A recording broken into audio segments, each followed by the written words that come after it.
Oui, mais compassion, j'utilise pas, moi. Avoue, t'as jamais entendu ça. Hein.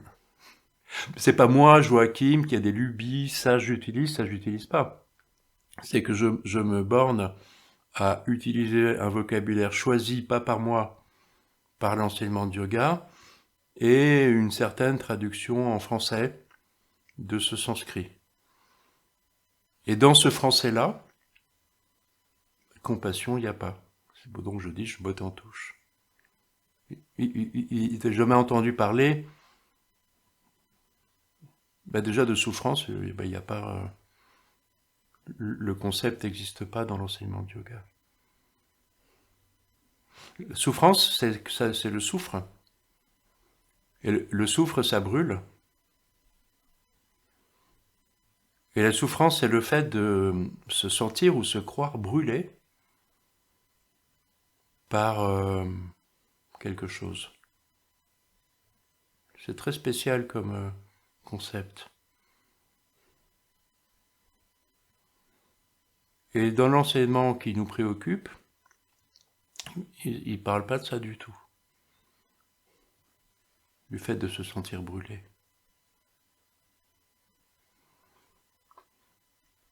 Les deux mots qu'on traduit malencontreusement par souffrance, je, je me sens que je suis déjà passé par là, c'est klesha, qui note un dysfonctionnement dans mon être au monde, enfin un couac de non-être au monde, et dukkha, c'est un peu la même chose, c'est la sensation non pas d'être brûlé, mais que tout à coup les étoiles tournent de travers.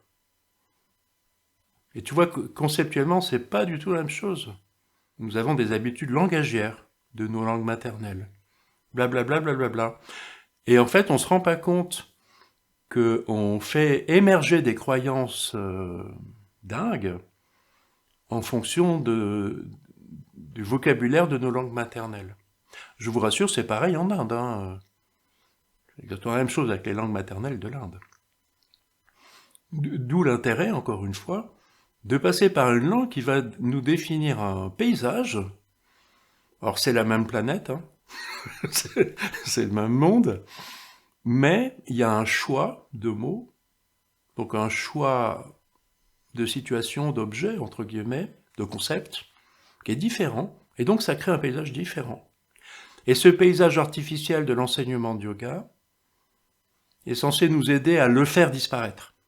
C'est comme si on pouvait passer à travers et se retrouver mieux en lien au monde grâce à cette interface provisoire qui nous aura défini un paysage moins paranoïde. C'est relatif,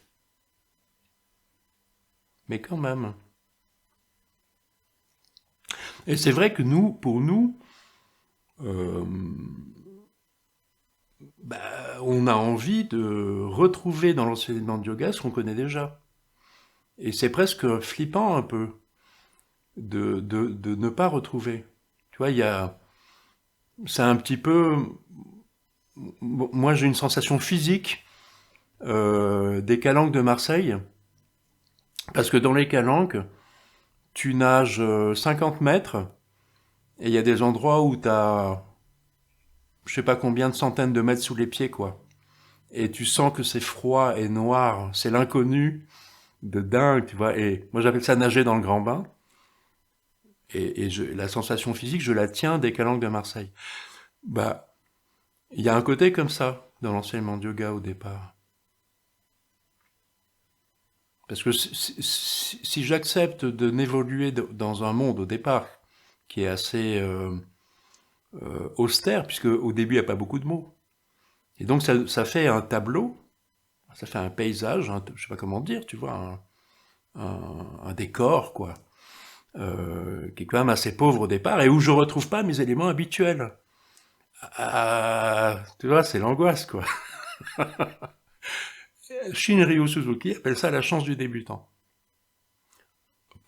Pourvu que tu le reconnaisses. pour que tu dises, que tu reconnaisses, et que tu dises, ah, punaise. Donc la chance du débutant typique, c'est je me pointe dans un truc de méditation.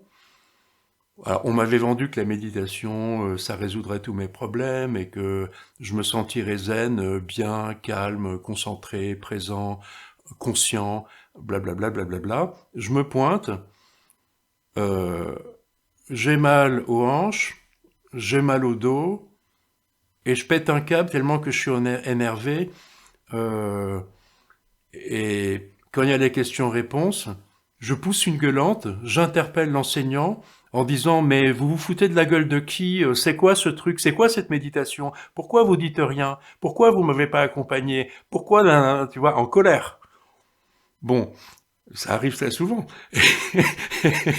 Et donc ça, tu vois, l'enseignement est bien fait dans dans sa transmission, parce que nous avons des anciens qui nous incitent à féliciter la personne et à dire oui, ça c'est excellent. Excellent. C'est ça. Alors là, la personne, elle a les bras qui tombent, si tu veux. Quand tu lui dis, mais excellent, ça c'est vrai. Restez avec ça. Et donc, il y avait un film euh, sur la méditation, le bonheur, blablabla. Il suffit d'allumer la radio ou la télé et t'en prends des flots bien dégoulinants dans la gueule, tu vois. C'est constant. On est baigné dans ce genre de truc. Et tout à coup, dans l'expérience, la réalité fait comme effraction. Et donc, une réaction tout à fait compréhensible, c'est peut-être la peur et donc la colère.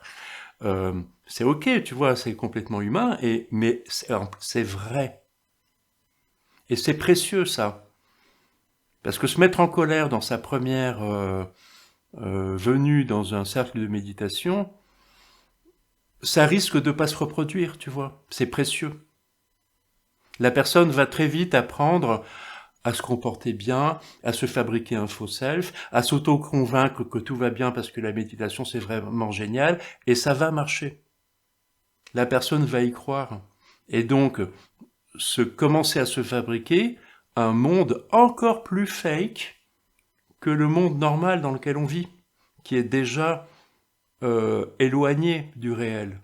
Et là, c'est la spiritualité, entre guillemets, va vous faire un truc encore plus éloigné, encore plus délirant, hors sol. Et c'est ce hors sol le problème. Alors je dis pas que c'est pas agréable. Moi, si vous voulez, j'ai déjà pris du LSD, du vrai. Et je vois très bien que il y a quelque chose de... Je parle du LSD parce que vraiment, sans déconner, je pousse pas au LSD. De toute façon, on peut pas en trouver, c'est très difficile. Moi, j'en ai trouvé par un vrai psychiatre en Suisse, tu vois. Enfin bref, on a eu accès à un vrai produit. Et c'est vrai que c'est assez dingue. Bon, c'est proche de l'anesthésie. Hein. Parce que vous avez reçu une anesthésie générale. À l'instant du départ, il y a un bien-être, ça dure une fraction de seconde, hein. Il y a un bien-être extraordinaire. Mais si vous voulez, ça c'est de l'anesthésie. Ce n'est pas le travail de méditation. Le travail de méditation serait plutôt dans le sens opposé, dans le sens de la rencontre, de comment c'est le monde. D'où peut-être cette attention des anciens à leurs mots, parce qu'on ne va pas commencer à raconter des histoires où ça brûle, patati patata, parce que non, c'est pas la question, le monde ça brûle pas. Ça peut. L'eau chaude ça brûle, le feu ça brûle, mais l'expérience du monde ce n'est pas l'eau chaude ou le feu, ou le soufre. C'est pas vrai. Bon, et ça, si vous voulez, ce qu'on appelle la spiritualité, encore un mot que je n'utilise jamais, puisque l'enseignement de yoga ne l'utilise jamais non plus, c'est beaucoup ça. Euh, les Nietzsche parle de moraline, euh, moraline, les trucs en in, c'est les médicaments antidouleurs. Ah, c'est très bien trouvé la moraline, enfin, en allemand, je sais pas ce que ça donne. Bon, enfin bref. Non mais vous voyez, on débunk, il y a un débunkage très important. Et donc si vous voulez, dans l'assise, en étant honnête et curieuse, bah vous allez voir sortir bon, beaucoup de tout. Mais en étant curieux, c'est pas n'importe quoi, c'est nos mémoires. C'est nos rapports aux choses, nos peurs, nos désirs, nos espoirs, nos désespoirs, etc. Dont il n'est pas question de pratiquer une analyse. Pas du tout. C'est juste toucher.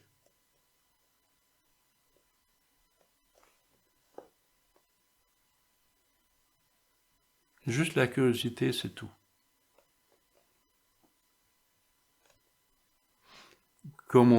Pour apprivoiser. Apprivoiser les mémoires et le fonctionnement qui est le mien. Et c'est comme dans Le Petit Prince de Saint-Exupéry, quand le renard, exprime au Petit Prince comment il faudrait faire pour l'apprivoiser, bah, il lui dit demain matin tu viendras et tu t'assieras un petit peu loin de moi. Et le surlendemain, tu reviendras et tu pourras t'asseoir un tout petit peu plus près. Tu vois, il dit, apprivoiser, c'est ça. Alors, le petit prince, il tombe des nues, tu vois. Il dit, ah bon Il dit, bah oui, il faut faire ça, faut le faire. Et donc, ils deviennent amis comme ça. C'est très joli. Et ça correspond tout à fait à la pratique de l'assise et à cette façon d'apprivoiser ce qui est en moi, c'est-à-dire des mémoires du monde, et c'est une façon d'apprivoiser le monde.